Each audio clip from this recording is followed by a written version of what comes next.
Grabación. Bueno, formalmente les doy la bienvenida a todos para este segundo encuentro de Teoría General de los Contratos, a cargo del doctor Fulvio Santarelli. Quien les habla es integrante de la cátedra, mi nombre es Héctor Luis Trillo, y vamos a compartir hoy, vamos a dialogar un poco sobre el tema de los elementos de los contratos.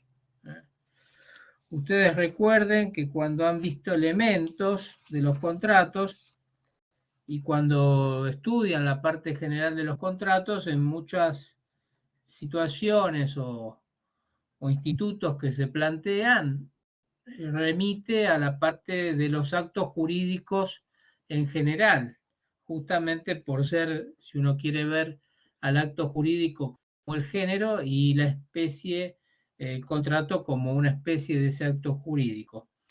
Un acto jurídico, como ustedes saben, tiene ciertas particularidades que surgen del artículo 957, si mal no recuerdo, y que nos da la definición de contrato. Y principalmente la parte distintiva o lo que lo diferencia de otros actos jurídicos es que el contenido es económico, tiene un contenido patrimonial, y esto es trascendente, es muy importante. Y justamente, y el contenido patrimonial se basa en el objeto como elemento de los contratos. El objeto está regulado a partir del artículo 1003 en el Código, y básicamente podemos decir que los elementos o algunos autores distinguen entre elementos y presupuestos del contrato. Por ejemplo, hay un autor que no tiene escrito y ya está fallecido hace poco, el año pasado o el anteaño, el doctor Jorge Mossetti Turraspe, que tiene una obra que se llamó Contratos, ¿sí? Simplemente Contratos, y ahí él trataba la parte general de contratos, entre una de las obras que tuvo, ¿no? Y él ahí dice que, bueno, siguiendo esta distinción que él formula, que los contratos tienen elementos y tienen presupuestos. Los presupuestos, él dice, básicamente son aquellos que me vienen dados y que independientemente de la existencia del contrato tienen que estar presentes. Y él dice que, bueno, el presupuesto, por un lado, es la capacidad, que lo encontramos en el elemento voluntad, pero la capacidad me viene dada, porque para que se trate de un contrato válidamente celebrado, necesito que haya capacidad de ejercicio plena para poder contratar, y básicamente ustedes saben que eso se adquiere a partir de la mayoría de edad, que es los 18 años. Ahí hay plena capacidad civil, más allá de alguna situación de capacidad progresiva que puede haber en ciertos actos jurídicos, no precisamente de contenido patrimonial, y que lo pueden encontrar en el artículo 26 en la parte general, cuando habla el codificador de cuestiones que tienen que ver con la integridad de la persona, cuestiones de salud, cuestiones de disposición del propio cuerpo, la autonomía en cuanto a la injerencia que pueden tener en el propio cuerpo de la persona en este caso adolescente, que es aquella que tiene 13 años y hasta los 17, porque a los 18 ya se es persona mayor de edad. Entonces, bueno, en esa franja de edad, entre los 13 y los 17, tenemos la categoría de menor adolescente.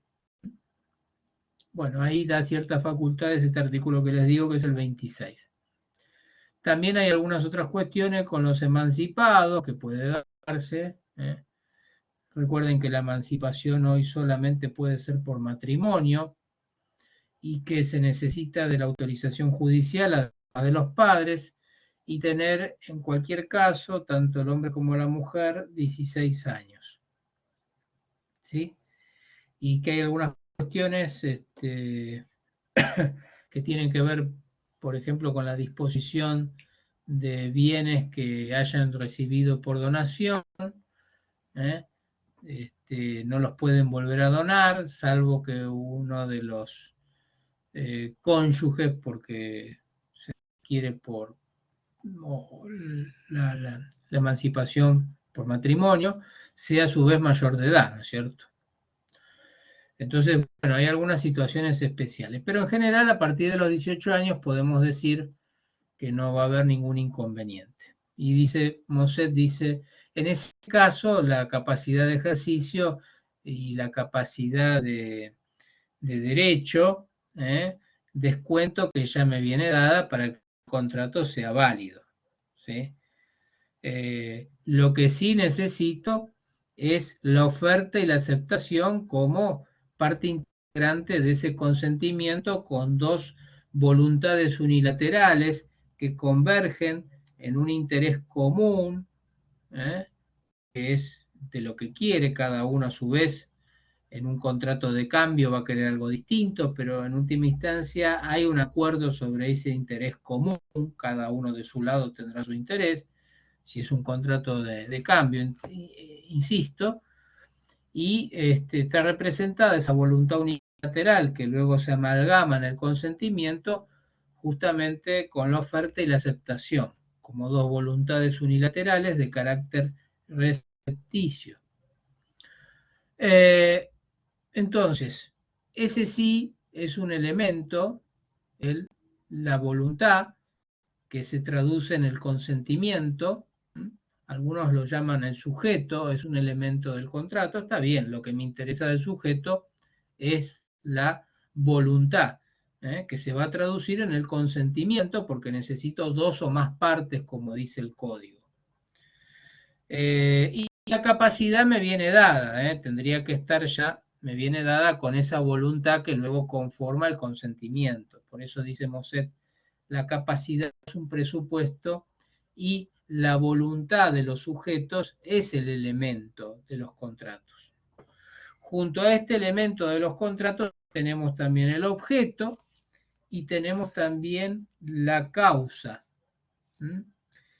Y después se plantea el tema de la forma, y ahí Moset dice, bueno, ahí tenemos que distinguir si la forma es esencial para el contrato, entonces es un elemento porque va a ser esencial. Ahora, si la forma no es esencial para la propia existencia del contrato como tal, entonces estamos en presencia de otro elemento, un cuarto elemento, junto a los sujetos, entre paréntesis, consentimiento o voluntad, el objeto y la causa, tenemos a la forma cuando ésta no es esencial como un cuarto elemento. ¿Por qué?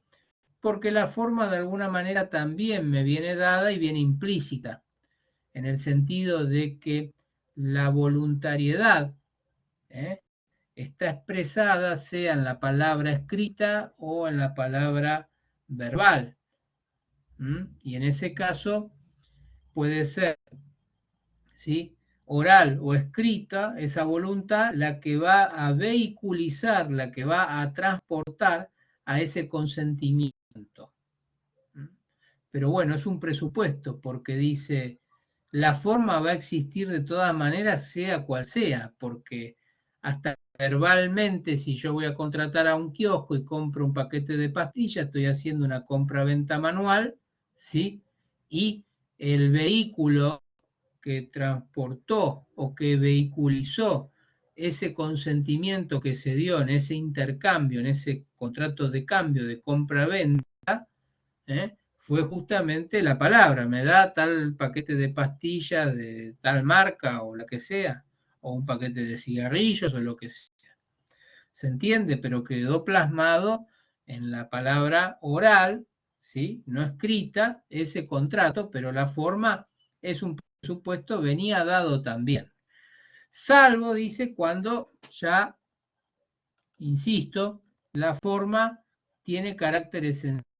Y tiene carácter esencial justamente cuando la ley lo dice o cuando las partes también, en base a la autonomía de la voluntad, le quieren dar jerarquía de esencial a determinada forma que también lo pueden hacer, ¿no es cierto?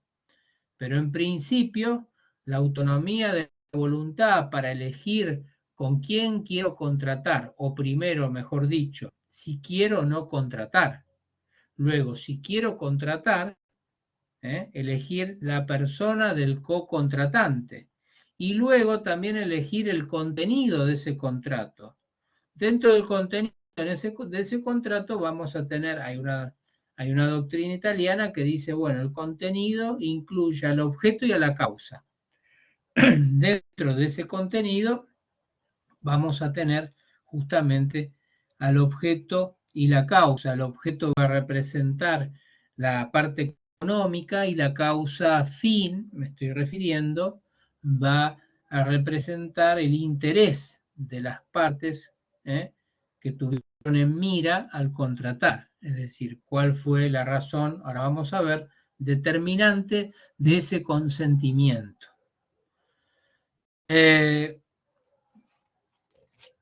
La forma, como les decía, para que sea un elemento y ésta tenga carácter esencial, el código me va a decir justamente en base a la autonomía de la autonomía de la voluntad también rige no solo para darle contenido al contrato y para elegir el co-contratante, salvo supuestos especiales, ¿no?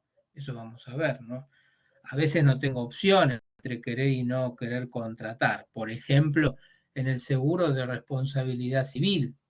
Si yo quiero tener un automotor y circular, tengo un seguro obligatorio de responsabilidad civil. Ahí la autonomía de la voluntad se ve acotada. Ustedes saben que el límite de la autonomía de la voluntad es el orden público.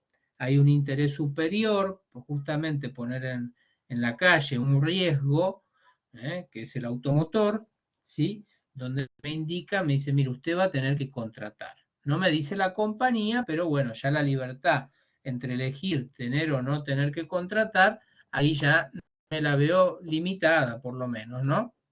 Después podré elegir yo con qué compañía contratar y qué tipo de póliza contratar, porque el piso es la de responsabilidad civil, que sería esto la de contra terceros.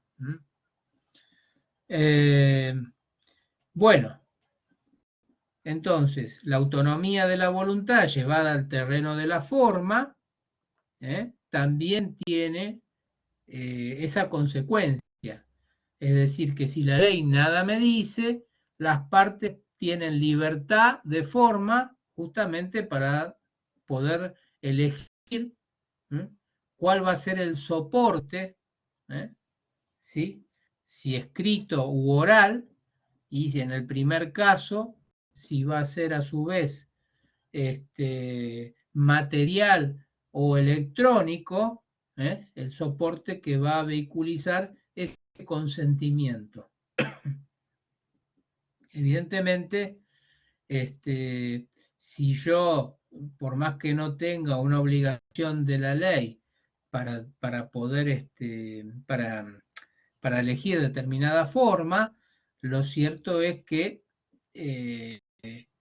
una manera de anticiparme a malentendidos, por decirlo en cierta forma, es esto de elegir algún soporte que luego quede plasmada memoria del contrato que celebramos. Y de alguna manera estoy preconstituyendo la prueba por algún incumplimiento o por alguna desinteligencia que pueda existir entre las partes. Esto es una cuestión que ustedes lo pueden advertir cuando no formalizan un contrato y que justamente esa formalidad no era determinante para que exista como tal. Básicamente podemos dar el ejemplo de la donación de bienes muebles, registrables o inmuebles, o de una pensión vitalicia periódica, justamente, donde dice que ahí la forma tiene que ser por escritura pública, bajo pena de nulidad. Es decir, que si no observo la forma escritura pública, el legislador me sanciona con nulidad esa inobservancia. Se trata de justamente una nulidad de carácter absoluto. ¿Por qué? Porque no la puedo subsanar. No la puedo subsanar y hay un orden público comprometido.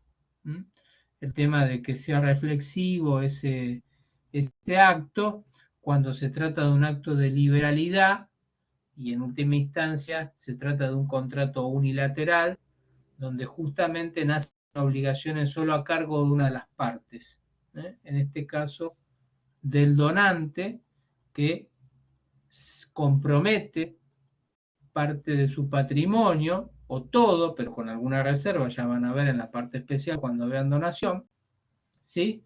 Sin recibir nada a cambio. Entonces, en ese caso, el legislador entendió que debía realizarse por escritura pública. Si no se hace la escritura pública, el contrato no existe como tal.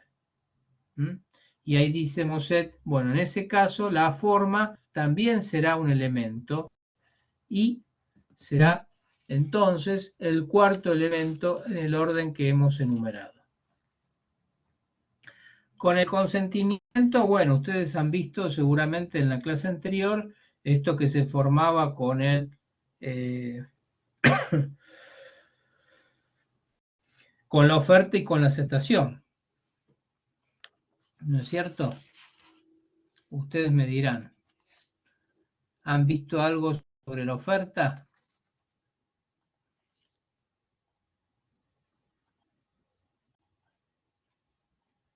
¿Pueden si escribir o levantar la mano? Algo. Ah, bueno. Dentro del objeto se encuentra la conducta que se comprometen las partes. Guarda el lugar de voluntad de consentimiento.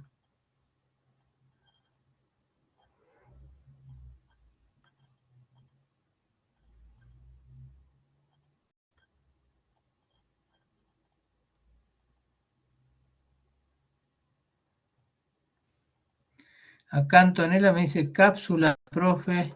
Sí, son cápsulas porque es un contenido que me dieron, que un contenido que grabé y aparecen zócalos o placas con la voz en off.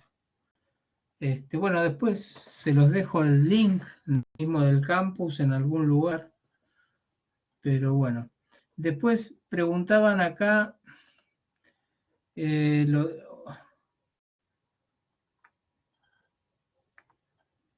tema del objeto, perdón, estoy leyendo, disculpen la desprolijidad. Dentro del objeto se encuentra la conducta que se compromete.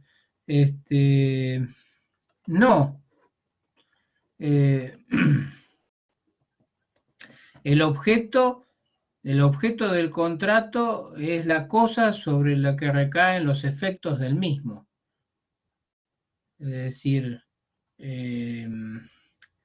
la conducta, no, la conducta está, sí, bueno, la conducta con obligación que nace de ese contrato es relativa al objeto. Por ejemplo, en una compraventa de un departamento, el departamento es el objeto, el dinero también es el objeto. Tenemos, ¿sí? Objeto, es un contrato bilateral, tenemos la cosa y el precio. ¿Sí? Y cuando hago el intercambio, lógicamente, hay una conducta respecto de entregar ese objeto, que esa es la obligación que nace.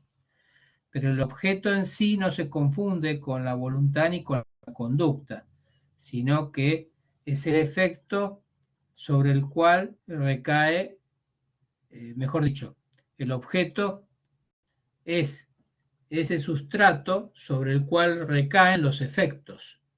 Por ejemplo, el precio y el departamento. El efecto es que se tiene que transmitir en propiedad. Entonces se va a entregar el departamento y el dinero se va a dar a cambio como precio. Ambas, ¿sí? Ambos objetos se transmiten en propiedad. ¿Sí? El dinero, por su esencia consumible, también se transmite en propiedad, porque por más que yo haga un préstamo, no me devuelve la misma especie, pero no me devuelve el mismo dinero numerado. ¿Sí?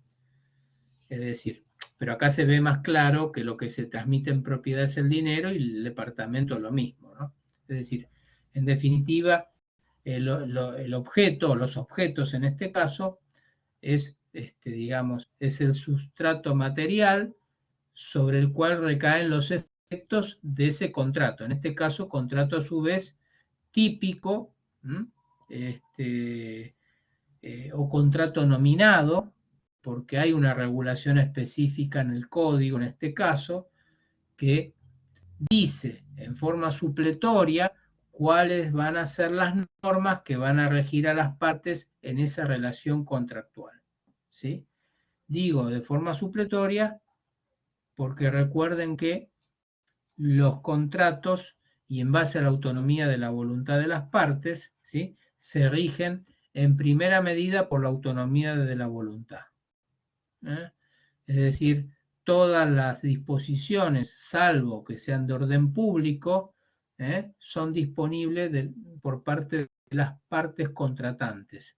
Si no hay previsión, el código suple, por eso es supletoria, esa voluntad ausente de regulación en el contrato y que el código viene a cubrir. Por eso esto es interesante que ustedes lo tengan presente, que los contratos nominados corren con esa ventaja, si se quiere, ¿no? Bien.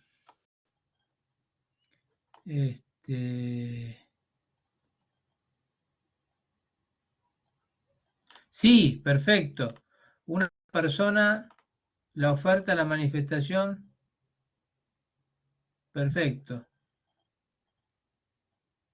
Bueno, ¿y qué es esto?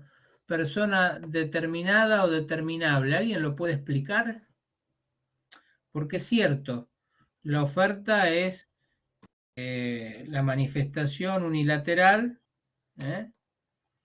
Con todos los antecedentes, los elementos del constitutivo del futuro contrato, dirigida, por eso es recepticia, a persona determinada o determinable.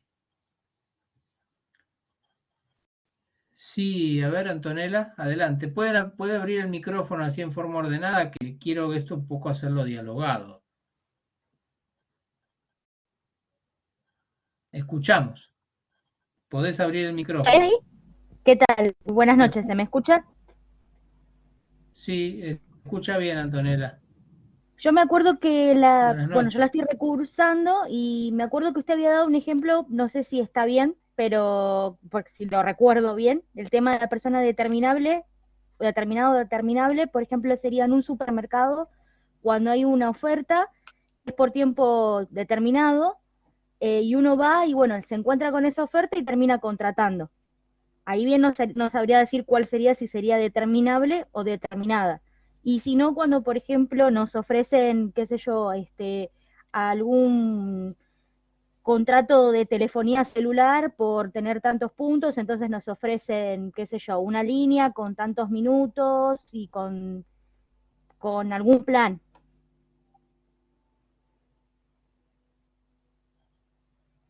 No sé si Sí. estoy bien, si estoy en lo cierto o estoy confundida.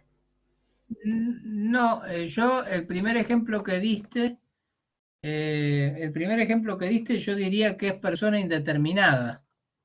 Creo que acá lo dijeron recién un compañero o compañera. Lo de persona a designar es otra cuestión.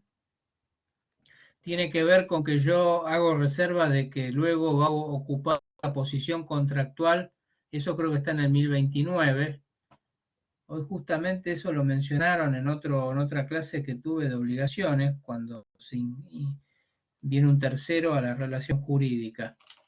Y luego después aparece ocupando la posición contractual que yo dije, bueno, va a contratar fulano de tal, pero como no tengo poder, no puedo manifestar y representarlo, ¿no? Eso sería persona designada.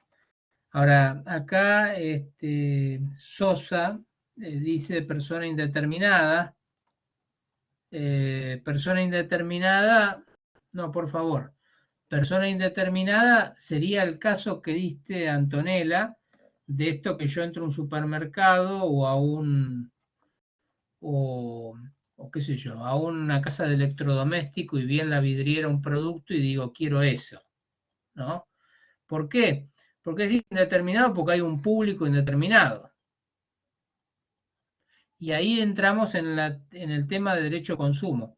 Fíjense que el derecho común, civil y comercial, no alcanza a ser vinculante a una persona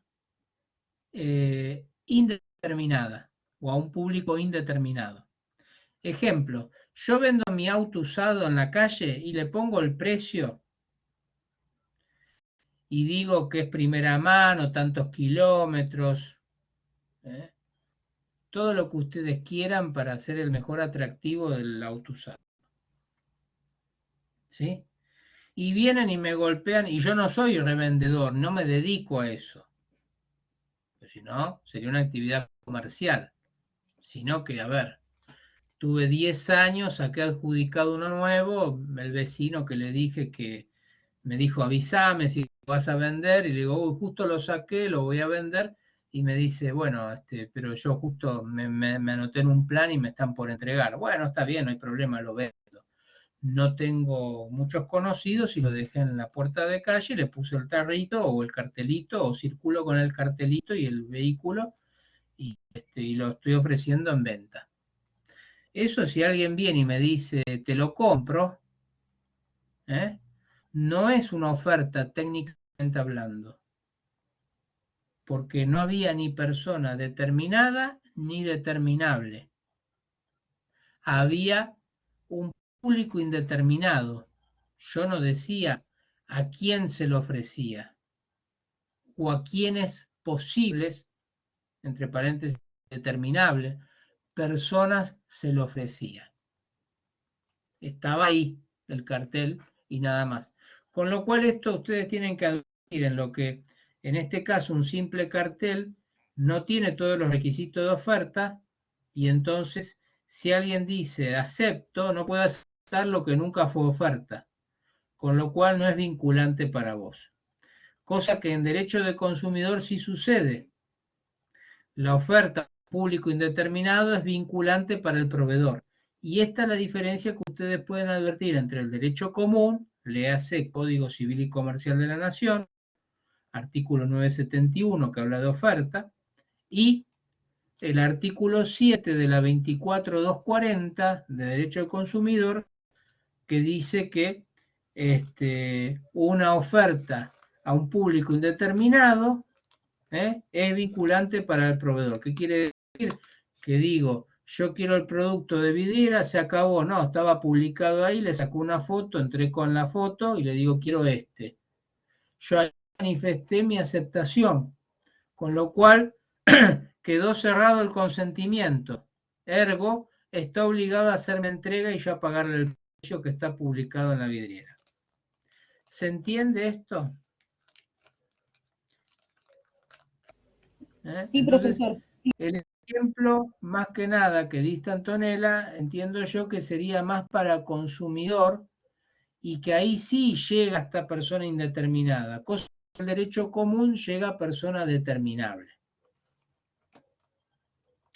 Ahora suponete que yo el mismo vehículo, en vez de ofrecerlo en la calle por los riesgos que esto implica o porque no estoy acostumbrado a tener que exhibirlo a personas extrañas, etcétera, yo decido publicarlo en un grupo de WhatsApp de amigos.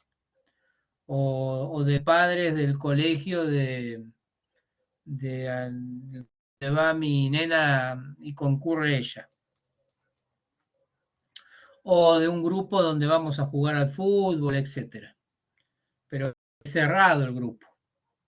Y yo le ofrezco ahí el automóvil y subo una foto y pongo lo mismo, el cartel y todo, pero lo ofrezco dentro de ese círculo. Lo estoy ofreciendo a una persona determinable dentro de un grupo determinado.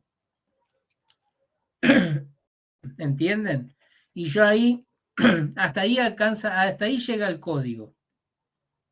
En ese caso, si alguien del grupo me dice, lo acepto, tal cual las condiciones que yo ofrecí, porque dije tanto dinero, pero de contado, es decir, no me cambian nada, no me hacen una contraoferta, que sería una nueva oferta, entonces vuelve otra vez para atrás y yo tengo que decir si acepto o no, sino que dicen ok y me hacen el pulgar para arriba con un emoji y una sonrisa y dice lo quiero las condiciones que ofrecí.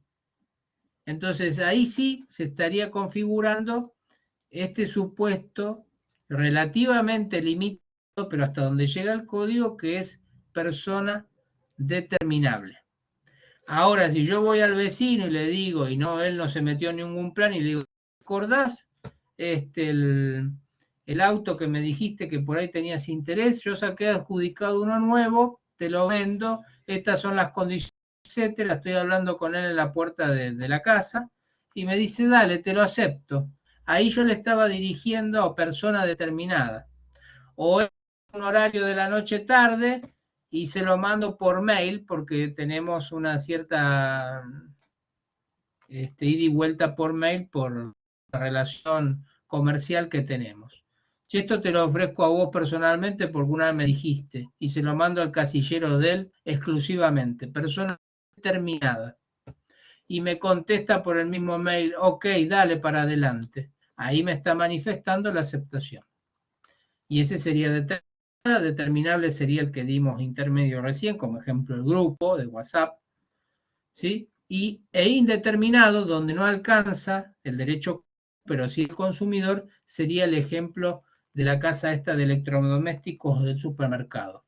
¿Queda más o menos claro estos ejemplos? Sí, profesora, a la Y vean perfección. ustedes que Perdón si confundí con el tema de derecho al consumidor. Pido disculpas. no, está bien. Vos estabas, no, Antonella, por favor, a ver, acá estamos participando. Vos estabas tratando de recordar un ejemplo del año pasado y quizás el ejemplo tenía alguna variante o se superpuso un ejemplo con el otro, hiciste una amalgama y salió así, pero acá traigas el ejemplo vos o un compañero o compañera, estamos para poder orientar y hacer el encuadre correcto para ver la norma que quiso decir. No, por favor. Me gusta ida y vuelta para poder justamente lograr las correcciones que sean del caso o confirmar lo que están exponiendo para que no quede duda. Así que bueno, esa sería en principio y la aceptación es justamente la manifestación de voluntad o lisa y llana de lo que el otro me ofreció, de la propuesta, oferta o propuesta de contrato, ¿sí? Y la aceptación tiene que ver con esto de no introducir ninguna modificación. Ahora, si yo le digo, sí, estaría bueno los 100.000, pero no te lo puedo pagar de contado, ahí yo estoy poniendo variantes. Entonces estoy haciendo lo que se llama en doctrina y en el código una contraoferta, una nueva oferta. ¿Vieron? Es parte del juego de las negociaciones. Las negociaciones previas tienen que ver con esto, y ustedes lo han visto seguro con el doctor Santarelli, es lo clásico que existe en los contratos paritarios o discrecionales, que se puede dar este intercambio, esta antesala o escenario precontractual que tiene que ver con las tratativas previas o las tratativas precontractuales, hoy reguladas escuetamente, reguladas al fin en el Código Civil y Comercial. Cosa que en contratos de adhesión no tenemos esta chance de poder negociar, de poder regatear, de poder hacer una contraoferta, de poder cambiar alguna cláusula, de proponer. No tenemos nada. Tenemos un contrato que nos viene presentado de determinada manera, con determinado contenido, y nosotros podemos aceptar o no. Entonces se dice que la aceptación es por adhesión. Consentimiento sigue existiendo, pero sin esta posibilidad de intercambio o de negociación previa. Hay aceptación por adhesión. Es decir, la oferta, como me viene dada, si yo voy a contratar, la acepto, pero no puedo introducir una variante, no puedo hacer una contraoferta. Esa es la diferencia esencial entre un contrato paritario discrecional y un contrato por adhesión. La adhesión se refiere a la modalidad de la aceptación. La aceptación es por adhesión. De ahí que técnicamente se llama contrato por adhesión y no contrato de adhesión. Es por adhesión, porque lo que es por es la aceptación, que adhiere a las cláusulas que me vienen dadas, que ya me vienen impuestas en forma unilateral por una de las partes, que es la proponente, y el otro es el adherente. Bueno, esto creo que han visto en la clase anterior. Bueno, en cuanto al consentimiento, tienen básicamente esto.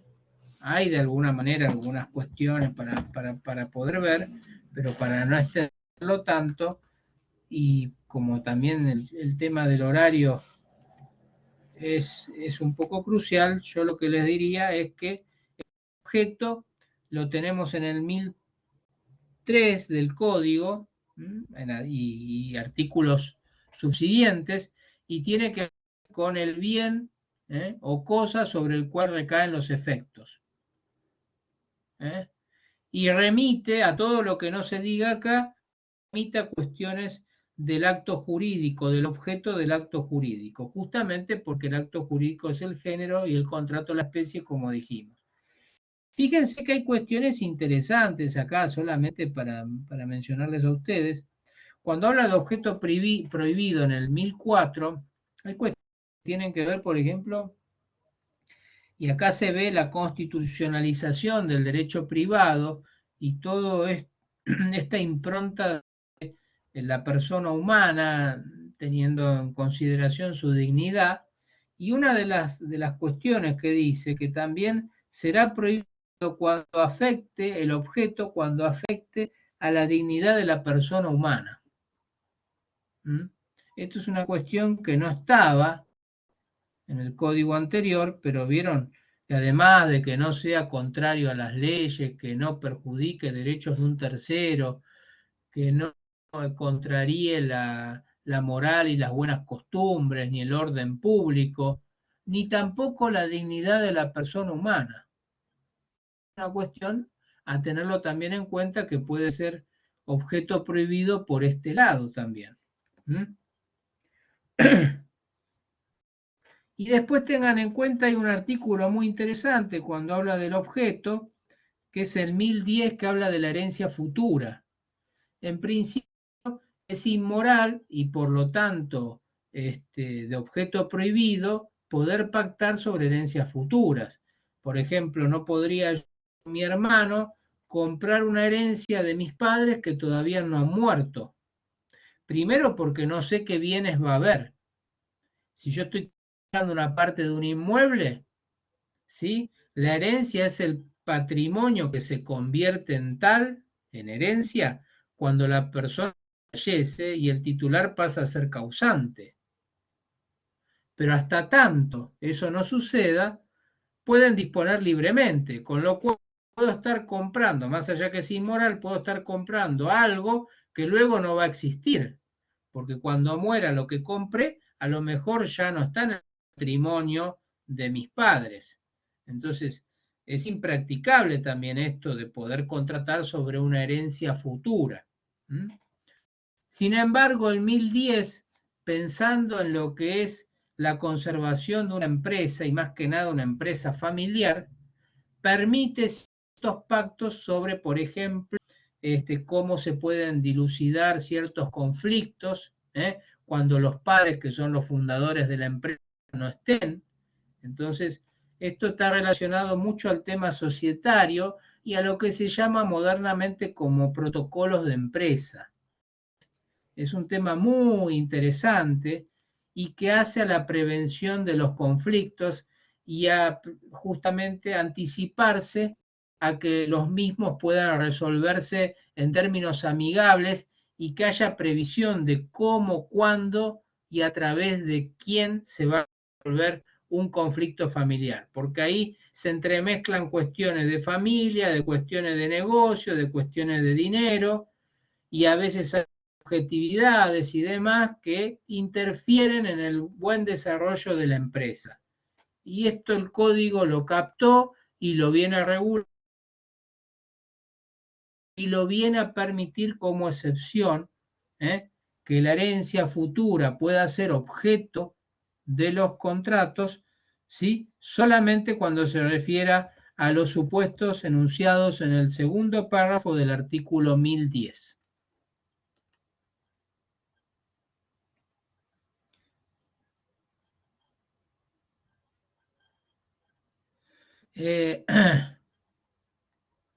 Bueno, sí, desde el punto de vista sería aleatorio el contrato si yo compro sobre una herencia que no sé si va o no a existir. Exacto, lo podemos tomar como aleatorio, pero no se salva de ser inmoral, porque estoy contratando sobre algo, en el ejemplo que es de mis padres, y difícilmente yo lo pueda hacer explícito a ellos, ¿no? Es decir, hay una cuestión de moral, ¿eh? Y que lo hace objeto prohibido. Más allá que lo pueda calificar como aleatorio, es decir, bueno, me compró arriesgándose a que exista o no el inmueble para cuando mis padres no estén, y mi hermano quiso anticiparse y comprar ahora. Bueno, podríamos sortear ese obstáculo de que si llega o no a existir en el futuro, echando mano a lo aleatorio, lo que por naturaleza no es aleatorio, las partes le pueden dar el carácter de aleatorio, es cierto, es una posibilidad, pero no puede sortear el tema de la inmoralidad, en cuanto al objeto, esta herencia futura. Bien pensado y bien propuesto.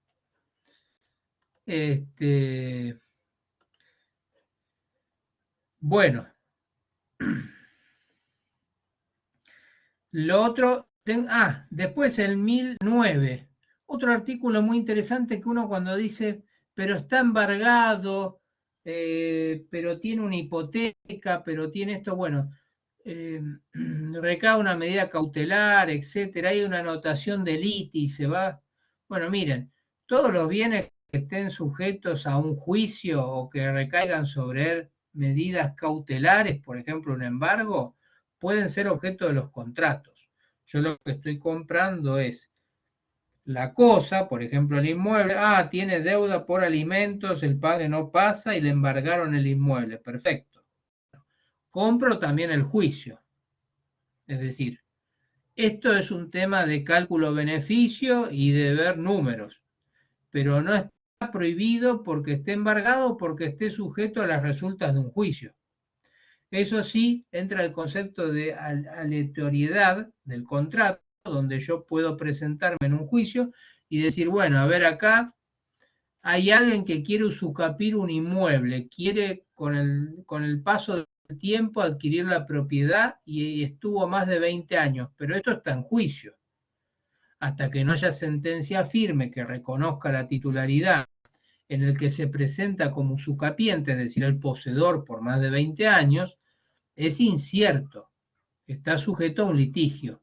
Bueno, evidentemente puede igual, quien está en el proceso puede vender, técnicamente ceder, esos derechos litigiosos respecto de ese inmueble, cuyo objeto en la demanda persigue la usucapión. En ese caso, es aleatorio porque no sabe si va a llegar a buen puerto, si va a poder probarlo, si va a haber resistencia del otro lado, si el juez lo va a admitir, si la prueba va a ser suficiente, etcétera. Porque encima es una cuestión de orden público. Por más que el titular diga sí, es cierto, el poseedor este estuvo toda la vida, no tengo nada que decir, el juez le exige de todas maneras prueba porque estamos en presencia de un tema de transmisión de dominio y los derechos reales hacen a un tema de orden público y por lo tanto no puede ser transigible ese objeto. Entonces, con más razón es incierto, ¿sí? Pero nada impide a que se compre, entre comillas, ese proceso y yo pueda asumir la calidad de actor y luego la titularidad de ese bien si logro una sentencia de mérito favorable. También puede haber un embargo, entonces yo compro el inmueble con el embargo. Iré al juicio, depositaré el monto embargado, que estarían incluidas las costas, etcétera.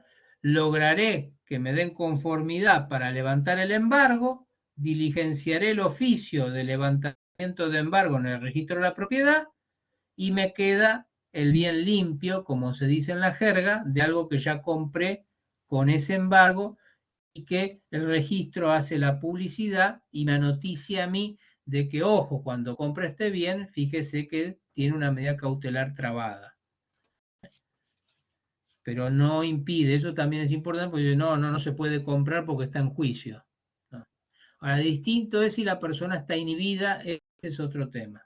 Si está inhibida la persona, que es una medida que es cautelar, pero que recae no sobre el bien, sino sobre la persona, en ese caso está inhábil para firmar. Es como una suerte de interdicción sobre la persona. En ese caso no puede firmar, es un supuesto donde ahí la cautelar no se puede sortear. Y después, por último, o anteúltimo, el tema de la causa. Y fíjense que remite también al artículo 282, 283, cuando habla de la causa del acto jurídico, y fíjense que el legislador dice que es la razón determinante que llevó a las partes a celebrar ese acto jurídico, en este caso a contratar. Es algo así como la razón jurídica económica determinante que llevó a las partes a contratar, ¿sí? Y la causa fin lo que tiene es, en ese sentido, la causa fin es abstracta, es objetiva, es invariable, para todos los contratos se da. Tengo los contratos nominados o típicos, evidentemente la causa fin va a ser la misma, en la compra-venta uno busca el precio y el otro busca la cosa.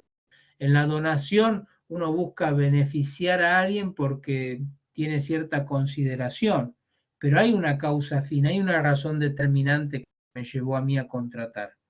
¿Entienden? Por eso es un elemento esencial.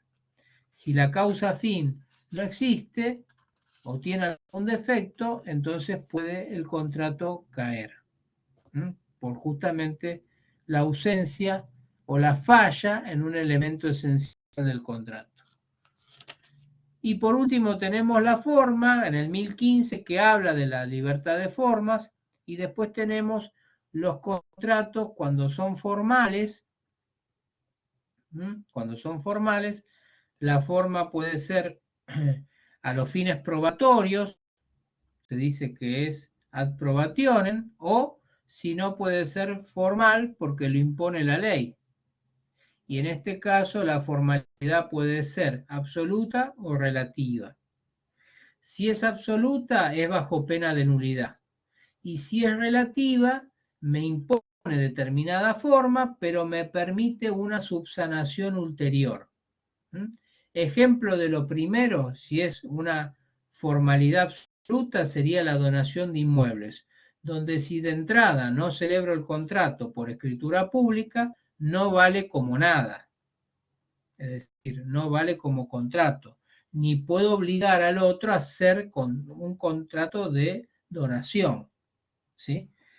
En cambio, si la formalidad es solemne relativa, tengo la posibilidad de exigir que se eleve a la forma que estaba prevista por el ordenamiento jurídico.